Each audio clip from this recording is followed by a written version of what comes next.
Um, let's begin with the breakaway session supporting smaller microfinance through innovative funding choices and facilities. I'd like to call upon Sri Obhijit Rai Unitas. Please give a round of applause for him as he climbs the stage. Sri Hari Velur, EVP Network, ESAF Small Finance Bank.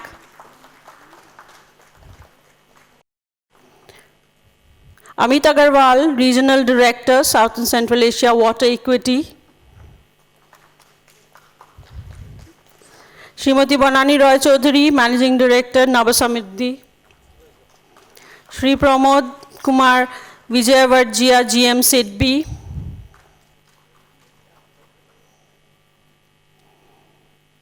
Sri Dilip Kumar Mirdha, GM MID Corporate Head, UCO Bank, Kolkata. Kindly give them a big round of applause. Good afternoon, everyone. Hello. I know it's a post-lunch session, so a bit of lethargy will definitely be there. So if you can keep you engaged a bit, that I think will be better. We'll try to do that. Though the panel was much larger, now it has become only 5 of us. And as such, we are running short of time, so I'll try to finish it in like 30 to 45 minutes max. Because many of them have to catch flight. I know Aditya has to literally rush, so he was the first one I'll ask a question probably. But just to set a context, microfinance sector has grown really well over the years. And we have all been part of this growth story to see how things have happened, and especially in Eastern India. And if you look at Eastern and Northeastern India, the growth rate has been phenomenal. Not only that, I mean, led by Mr. Ghosh, Chandrasekhar Ghosh, Bandhan has shown the path, but if you look at after that, so many entities have come up, and they have grown also reasonably well, going into deep interiors of not only West Bengal, but Bihar, Odisha, Jharkhand, and then the entire northeastern region, especially Assam and, states around that. So, however, the challenge what we see in this sector, as we are all growing, is that NBFC is all about leverage. And if you talk of leverage, the first thing that comes to your mind is obviously equity. And today, I don't know whether we should go deeper into that or not, because we are talking of funding options, and equity is a big area to cover. We will touch upon it a bit, but before that, I think we should have to look at what we can do on the debt front itself. Though there are certain promises, what we have seen from SIDBI, when DMD sir, Mr. Prakash ji, in the morning said that the guarantee scheme, with the revised guideline, what is coming up, is going to change the dynamics of the game. If it comes through, whatever he said, of course, the entire microfinance sector will gain a lot, because funding is a major challenge, and especially for smaller MFIs. We are talking of smaller MFIs, the ones which are, I would say, 1,000 crore plus today and well capitalized. They are pretty in a good position. Despite having the priority sector tag, still we are struggling in this space. I have few thoughts around that, but I'm conscious of our friend Aditya. He has to leave because he has a flight to catch, and he didn't realize that it will be so much delayed. So Aditya, to start with you, sorry, my bad. I'm really sorry about that. Amit, sorry. Amit, to start with you, coming from water equity, I know your focus has been WASH, which has been a big funding source nowadays, including some Navasamriddhi's Banani ma'am has been funding this. So it's a good way to diversify. But also it's a good way to get more funding, because when you know that the other side funding is not coming, why not trying WASH products as well? So, but how do you see, is it WASH going to change the landscape? You are thinking slightly differently for the small MFIs, because at the end of the day, there is a capital constraint. So how do you see this, and how you are going to support? Yeah, thanks for that question. So just to introduce water equity for everybody's benefit, we are an impact debt fund. Equity basically means equitable access to water and sanitation. That is the idea of the name of our organization. So as Vijit mentioned that, we are giving funding for WASH, to microfinance institutions, and for affordable housing, as well as few of the NBFCs who are in SME sector.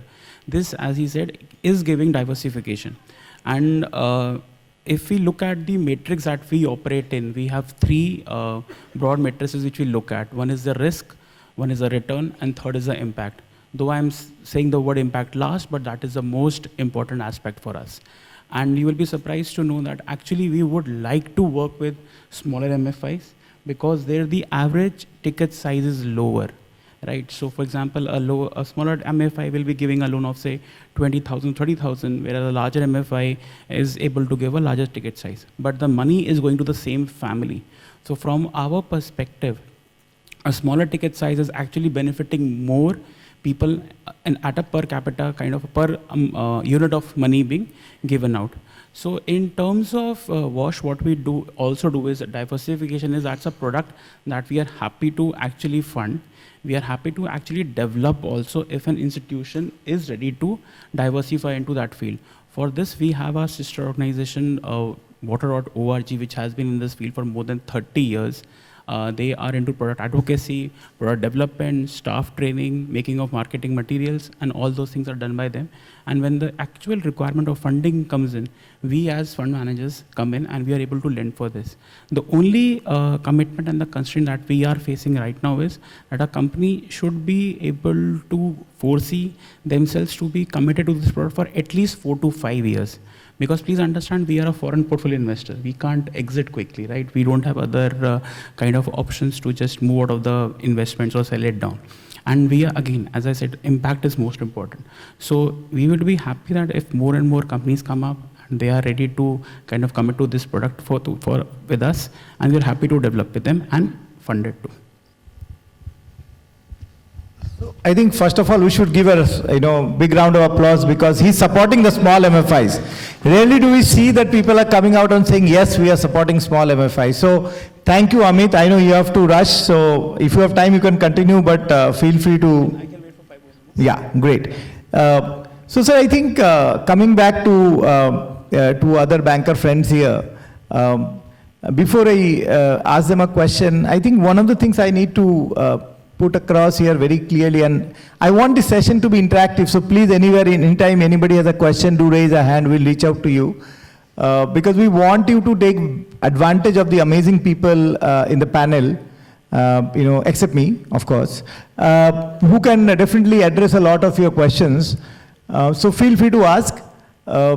Sir, coming to a public sector bank which has played a role in this region so effectively over so many years, one of the oldest banks. If I come to Mr. Mridha, sir, from a public sector bank perspective, one is the priority sector, guidelines. But how do you see overall small MFIs vis-a-vis your bank's effort to fund them? Are you thinking differently, or you are going by the flow of keeping how other banks are doing?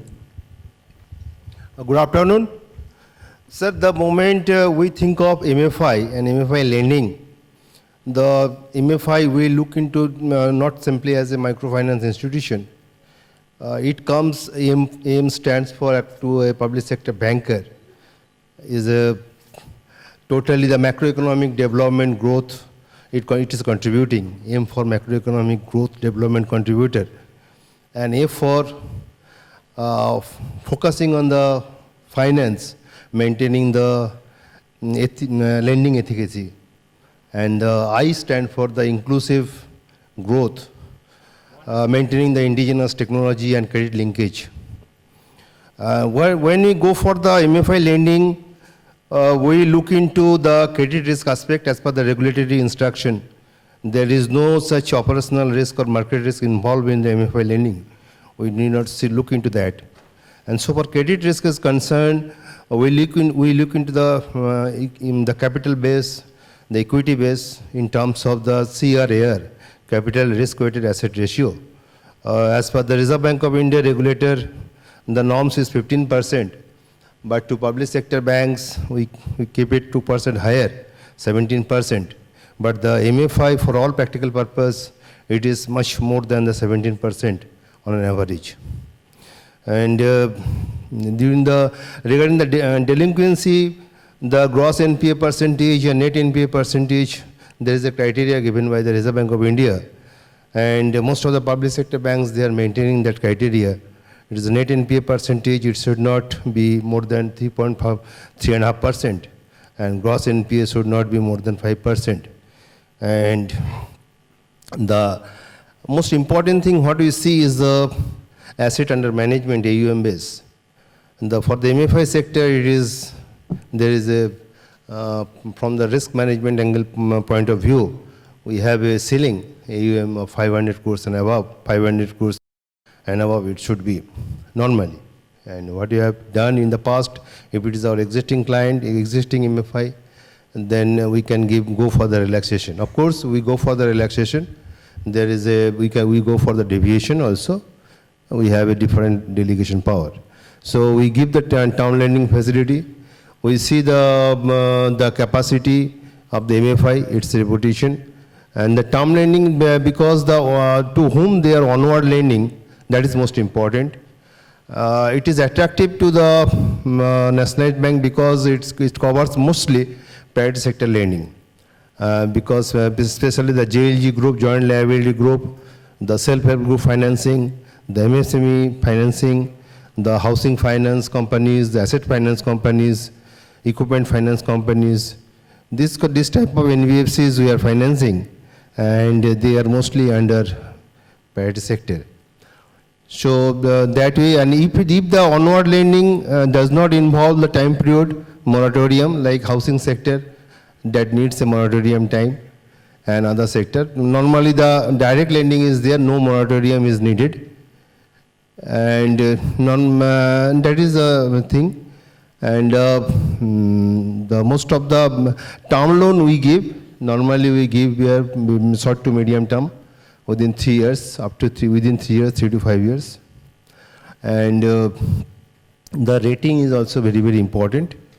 The rating, we go for normally the MFI, MF1 or MF2 based rating.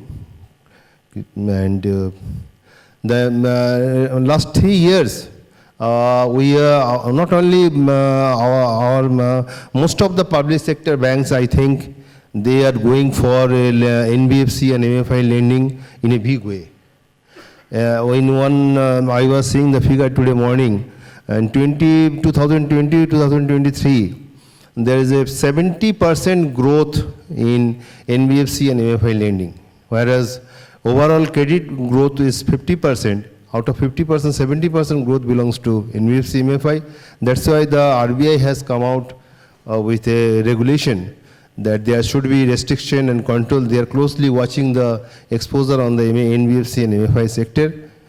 And the cap ceiling also we are imposing on that. That's all. We are giving all sorts of support to MFI sector. And of course within our exposure ceiling. And we are lending our term loan facility mostly. That's all. Thank you, sir. You gave a very good definition of the MFI from your banking perspective, which is, I heard for the first time. I don't know if people are aware of that. So great to see that a public sector bank is thinking differently. The way they see this sector with the focus of macro or micro economic growth, and also talking from the financial discipline to innovation and inclusivity. I mean, amazing to see that focus. Now, ma'am, I'll come to you in a bit later. But coming to a small finance bank which has led the microfinance growth in Kerala, and then did a great amount of work. Now I hear already there are some 7-8 branches already in West Bengal itself, and you are going in the eastern region. So how do you see, sir, coming from a MFI which has gone to a bank, how do you see the small MFI market, whether it is for profit and not for profit? How do you see them as your partners for the next level of growth for your bank and for the growth of these smaller entities? Thank you, and hello everybody. Two things stood out. One is our presence in the east and the northeast. In fact, it's only the branches which are 8 or 9. But if you see the branches that our partners operate for us, we call them customer service centers. They probably are close to 60 already in West Bengal, just to keep it at West Bengal. If you take Bihar, Jharkhand, and the northeast, it will be far more. That is one. Second, thank you for saying partner, because though officially it is said as BC or business correspondent, we always speak of partnerships. There are two ways in which we look at this, apart from expanding physically and geographically. One is that we do term lending. And like you rightly said, we were on the other side of the table 6 years ago, 6.5 years ago. And I think we bring to the table a lot of understanding of how this industry operates. And that, I think, is a big plus where our partners are concerned. And I'm not specifically pointing out to a bank or etc., but generally commercial bankers take a little more time to accept some of the conventions that are, in this industry. So that is one point. Second, we are also aware of the risks. And having gone through these things ourselves, I think we have a better risk appreciation, and we are willing to take a bigger, exposure in some of these areas and some of these companies also. Coming to West Bengal particularly, I think we already have something like 10 partners, and they are all, so to say, when you look at a definition, small. But having said that, today they are growing far more. Many of them have breached 200 crores, and they started at maybe 30 crore, 40 crore or so. They still have a small book, and we do a term lending, for instance. We look at the kind of capability they have to scale, and we do the lending.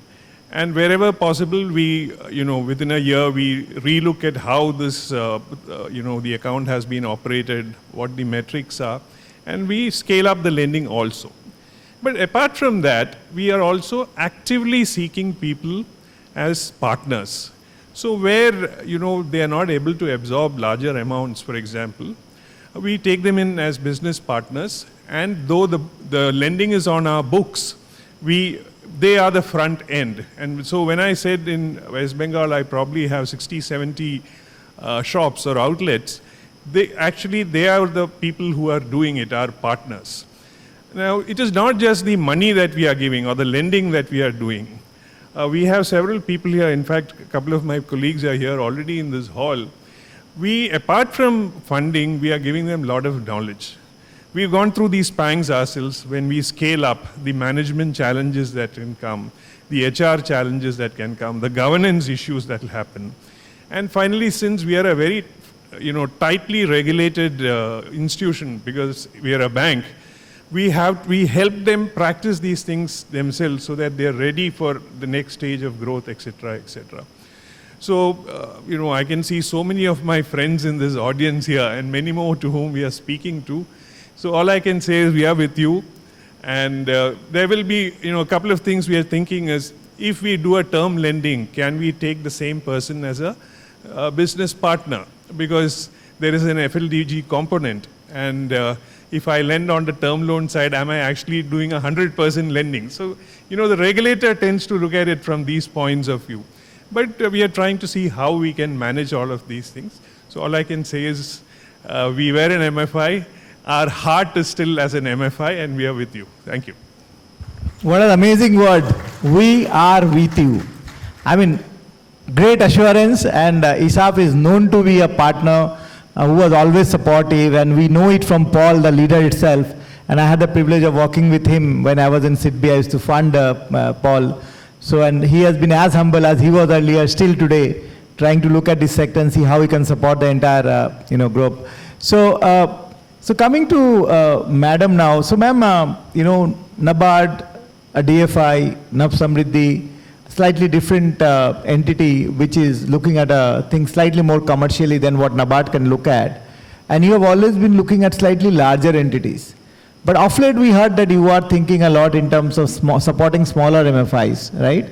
And that too probably for WASH programs. So what is the thought process there? How much you want to support? I mean, everyone wants to talk to you and take funding, right?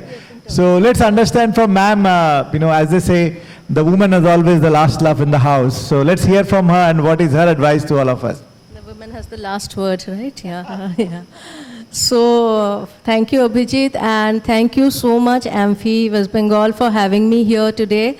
I think I'm reconnecting with associates. I have worked in West Bengal for 6 years, and I have worked with all of them, but on a different plane altogether, where we were giving grants from NABARD or a equity support, a soft support under the MFDEF fund. And we had also sponsored like exposure visits to Bangladesh to learn the model and come back here, then supported with the 3% equity loan, soft loan, so that MFIs, like the NGOs, can become MFIs actually. And many of them are already here, and that's such a huge, huge success story. And like Abhijit says, At that point of time, there were a handful, we could count them, and now West Bengal is a huge, huge story as far as microfinance is concerned, and we feel very proud of that fact. And I have been there, I was the one, and I feel very happy about it also to seeing this kind of a success. But what I would like to say is that at that point of time it was NABARD, and NABARD even today has to have that kind of a category where it is AA plus and above, because that is not the prime intent of NABARD. Whereas we are a commercial entity, we are a NBFC, and our focus is on social. Why? We have realized that for microfinance or any lending to sustain, you have to sustain the people who are the underlying borrowers today. And where do you want to see them, let's say 5 years from today? And this was discussed in the morning. So commercial can survive only for the short term.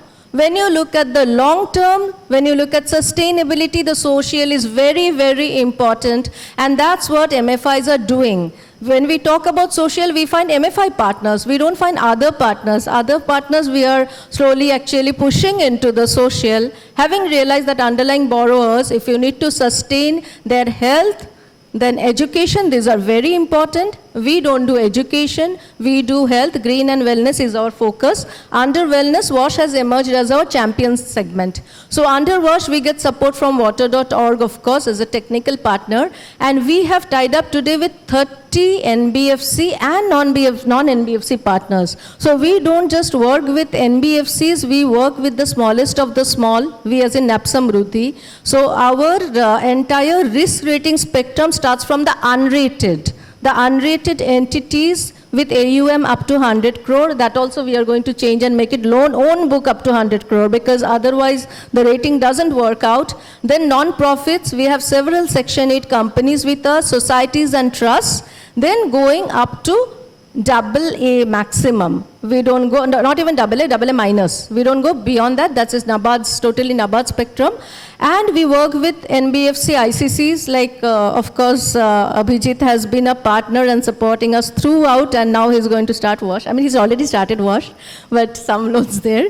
Like that, we have NBFCs which are non-MFIs, where MSME is the focus. But through MFIs, we are able to reach the households and the micro entrepreneurs. We have cement ring manufacturers, we have plumbers, masons, the small stores. So these are in the rural and semi-urban areas, because we have to look at both the demand and the supply side. Demand side is coming from the households, but who will supply? Supply side also needs financing. And that's where our MFI partners are coming in. Out of the 30 partners we have in WASH, 25 are MFIs. And we are very grateful. We are still processing a lot of applications right now. The constraints we face is that as compared to, again, Unitas or even, let's say, other partners like Ananya, is that being a NABARD subsidiary. So what happens, NABARD is owned by the government. So certain norms are more stringent than others. So what do we do if we are not able to do for a certain partner because of the vintage issue or a profitability issue? We just tell him, please take it up for us. Today I have passed on 3 cards to him. So we will finance you, we finance them. So it is a hierarchy of financing, but our heart is with the smaller MFIs for the reason that to reach the last mile and to understand the issues of the last mile. What are the actual issues with sanitation? What are the issues with water?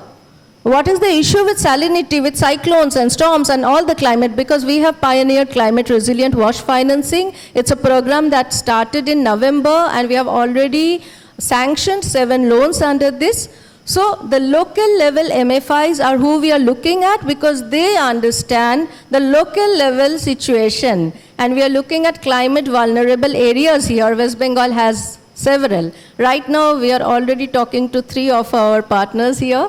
So once they realize that this is the issue, then what should be the solution? We may have solutions. Do they need to be customized? All this is what our local level smallest MFIs, who were originally NGOs, they understand the best, because they also started out with a social purpose. And that's why we will always be supporting them directly, indirectly, through term loans. Then we do PTCs, we do securitization also, where we pick up WASH loans and climate loans, and of course by on lending through our partner entities and NBFCs. I think that answers the question. No, thank you, ma'am. This is really helpful.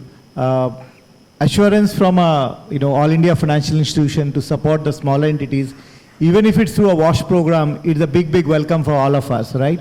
As WASH is only one of them, so she's very keen to support other entities, which is a very good news for all of us. Now, slightly moving the topic in a different direction, and here I would want to share with you. Many of you know me, many of you probably don't know me well.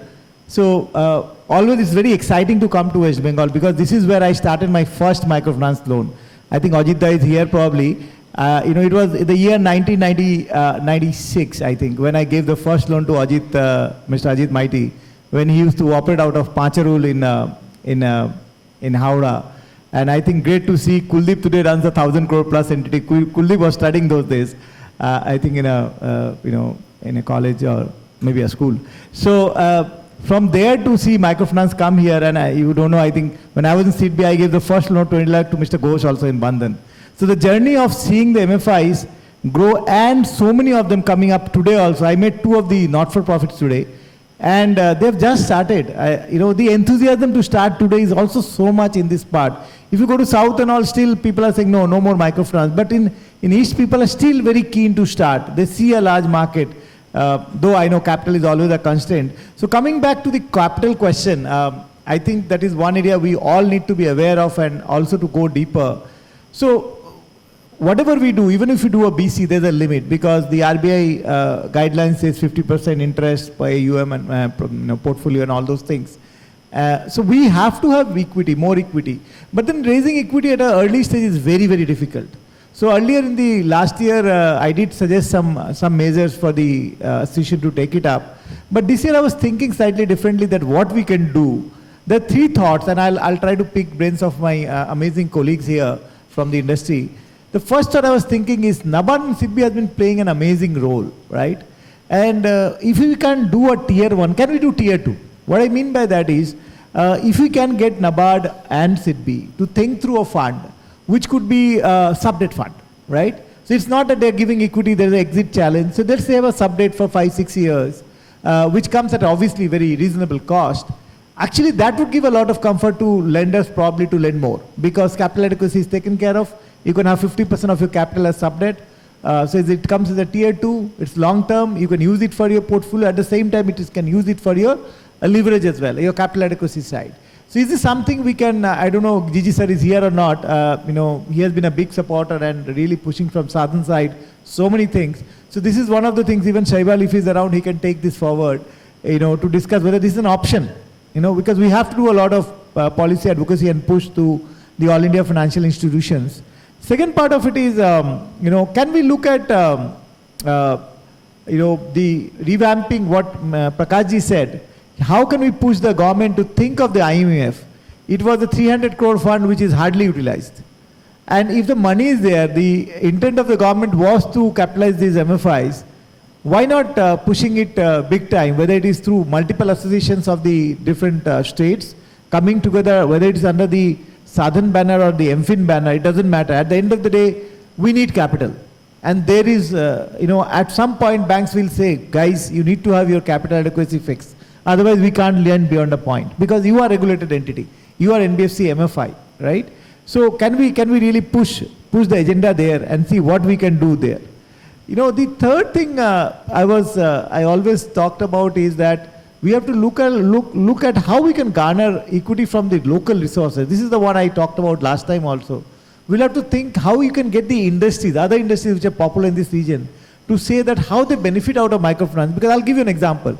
Let us say there is a large industrial cluster where there are a lot of people working, the blue collar workers. I mean, most of them or the family would need a loan, and that too a microfinance loan. So why don't they have a tie-up, or they can come towards supporting microfinance through a structure? We can think of a structure which comes in more as the equity to support, because they know that their workers, if there's a tie-up there, they will not leave them. So the attrition at that level is very high. So they can contain attrition if the microfinance tie-ups are there. This is happening in a driver segment in different corporates. So can we think of, like, if you look at even in Bangalore, the segment which is the garment segment, It's happening there. The fintechs are tying up with the garment segment to see that the workers get a loan, right? So, and that's where the tie-ups can happen to see that is there a money that can flow in from those corporate side as well to build a corpus for all of us in this smaller ticket or smaller size MFI segment. Now, there are a few other thoughts, but let me, not take the entire stage to talk only about this. Let's hear from the amazing panelists here.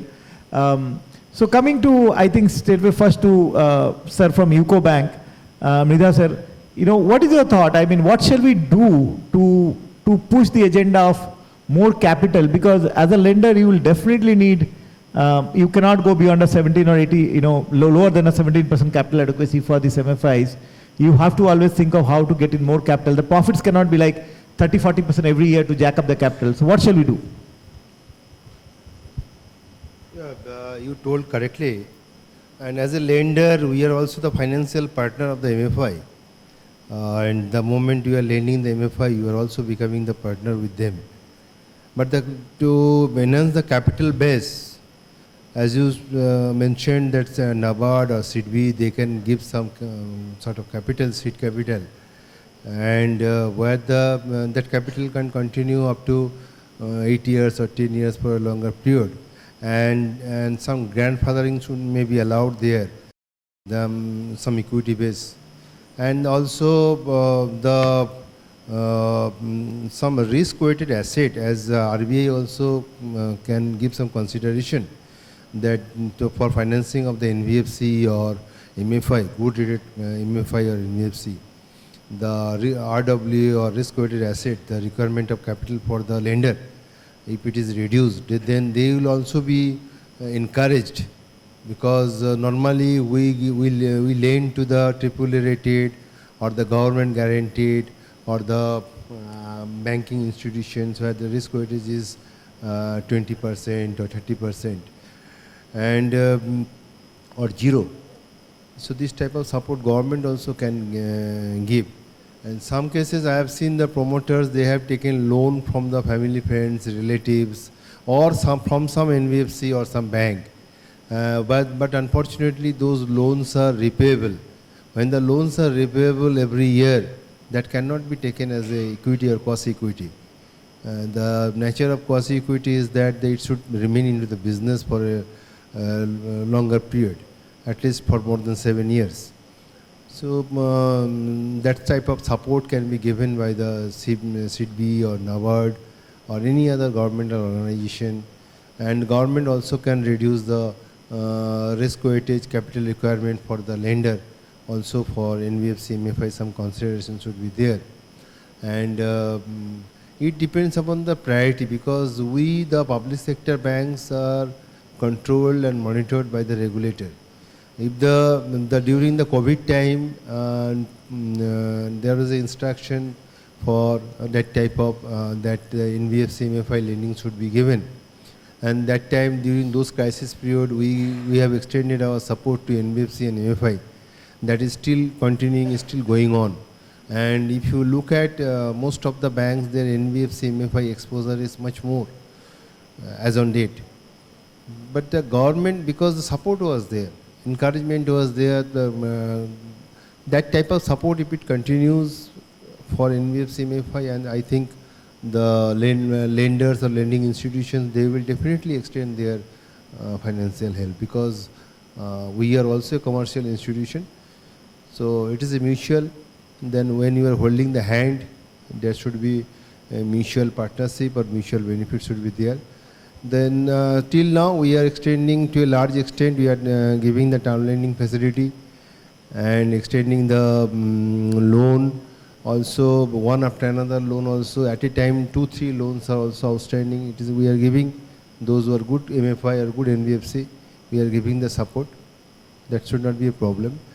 The liquidity for the NBFC for the asset creation purpose, but they should see that the whatever finance they are getting, support they are getting from the financial institution, the asset base should be created, and proper collection, proper monitoring, credit portfolio, the asset portfolio should maintain, asset quality should be maintained. That's all. Thank you, sir. Pertinent thoughts there from you as well. Now, one more idea, because sir talked about priority sector, and today the microfinance sector, whatever we say, has grown a lot, and the support for banking sector came in because there was priority sector, right? So if priority sector was not there, we couldn't have reached the numbers we are talking about, because most of the public sector or private sector did microfinance in a big way because it is priority sector. But looking at, as we go forward, the larger ones getting too much of money is also a concentration risk, right? As we go forward, right? So one of the thoughts also could be like, smaller entities, like say, for example, entities like us, which lends to smaller NBFCs. So he's assuming that there's a double intermediation. There's so many of them, from Usha to, Real Touch to whatnot. There are multiple of them. When they do a microfinance loan, the loan given by a bank to them doesn't come under priority sector. So can we also take it up with the regulator to say, hey, if the loan given by intermediate NBFC to a MFI should also, if the money comes from a bank to that NBFC, can also be categorized as a priority sector lending, then I think the flow from this intermediate NBFCs, like what I said about, all of us, like the names I talked about, could be a big push especially for the smaller MFIs, because the large ones are not lending to very small entities. So these are the intermediate NBFCs which are lending, as Madam was saying, people like us who have been, quite a bit active in the smaller NBFC category, not only microfinance but otherwise as well. So will the double intermediation be an option which we can push with the regulator to say, if this mid-size NBFCs can be given a loan by a bank which can be categorized if they give to an MFI as a priority sector loan? What is your thought, ma'am, in that? Yes, actually that is a concern that has been flagged even by NABARD, where there is double intermediation. I mean, it happens to us very often because we route our loans through different entities who may also be doing, like Unitas is one, then there are others like Usha and Ananya and all that. That issue is there, and maybe the only concern they have is, are we able to ensure the end use? Monitoring becomes very difficult when it is layered, right? That is the main issue. Otherwise, there's no reason why it should not be, because ultimately we are creating priority sector loans for the underlying borrowers. The other issue that you flagged, Abhijit, regarding the equity, we had done that sub-debt. We had done that in NABARD. I had assessed those proposals, but at that point of time, the sector was not regulated. And therefore, and most of them were NGOs. They were not NBFC, MFIs or Section 8 companies, and that's why we burnt our fingers. It was very difficult to get back those loans. Today, the picture is different.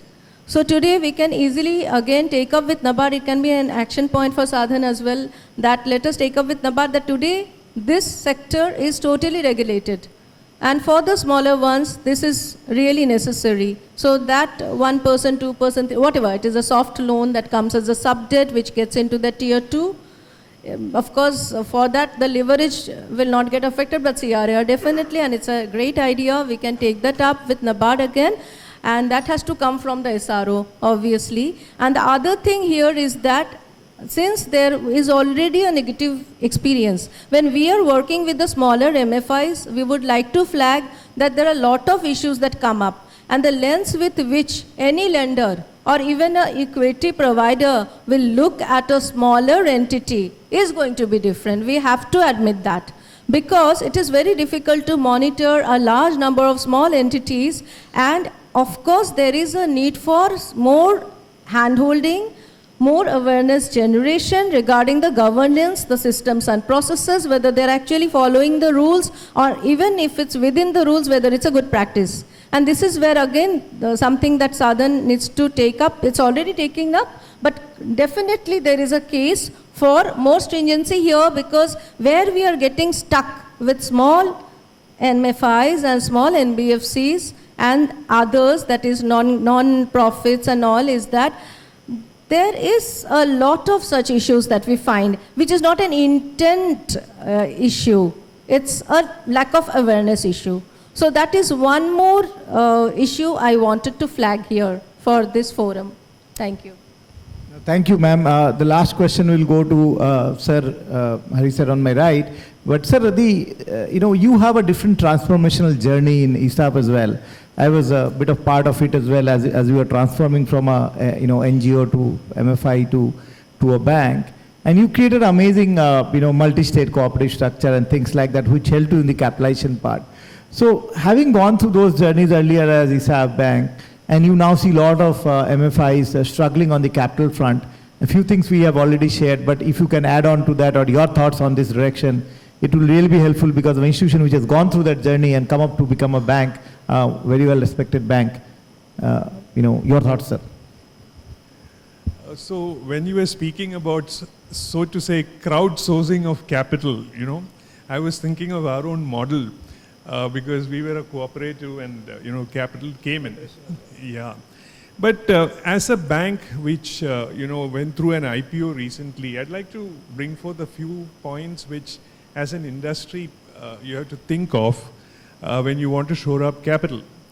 One is that as a perception, if you look at investors, they keep worrying about the cycle of highs and lows, whereas they want something a little more even. And I'm not saying this is true of MFI, it applies to SFBs also, small finance banks also. So how do we deal with that? Second thing, when even if you go the bond way, then you bring in one more regulator into the picture, which is SEBI. And the cost of regulation is enormous. And I'm sure, unless you're a sufficient size, you just cannot cope with the kind of work that you need to do. This is a big challenge. So my own suggestion, like, both my, co-panelists and you said is, if Sadhan can do something, and I think SIDBI, particularly where microfinance in India is concerned, SIDBI has to be mentioned in the same breath. So between SIDBI and NABARD, if they can, help out, and I'm talking of them as government, so to say, I think they can do a lot of work in terms of working behind the scenes in working on these big things, like how does a regulator view a small issue? What are the enabling steps that can be put to formalize the sector, so to say, things like that. I think those would be the steps which would really help, looking at the relatively small sizes. I'd also like to mention one more thing. As a small finance bank, we already have this advantage that when we lend to a small NBFC, essentially the book should be below 500 crores. We are allowed to take it into our priority sector books. So it's already there for us. Yeah, thanks. Yeah, good to see that at least for the SFBs that is there. But I think we have to look at it if can be done for the other banks as well, so that the lending to the NBFC. No, I'm saying for the banks to lend because intermediate is not allowed. That's only small. Oh, sure. So now, I don't know, ma'am, do you have a time for questions or no? I would have loved questions, but though I don't know whether I would have any answer for those. But thanks a lot for giving us a patient hearing. And thanks to the amazing panelists for their time. I enjoyed the session. I'm not sure you enjoyed or not, but I definitely enjoyed along with my panelists this session. Thanks a lot to the organizers. It's a pleasure to be here with you all again for the third or fourth year in a row. Thank you. Thanks a lot. I would request all of you to please have a seat. I would request all of you to please be seated for 2 minutes. Thank you. I would like to call upon Mr. Shubhankar Sengupta to come and felicitate these dignitaries on stage. Thank you, sir.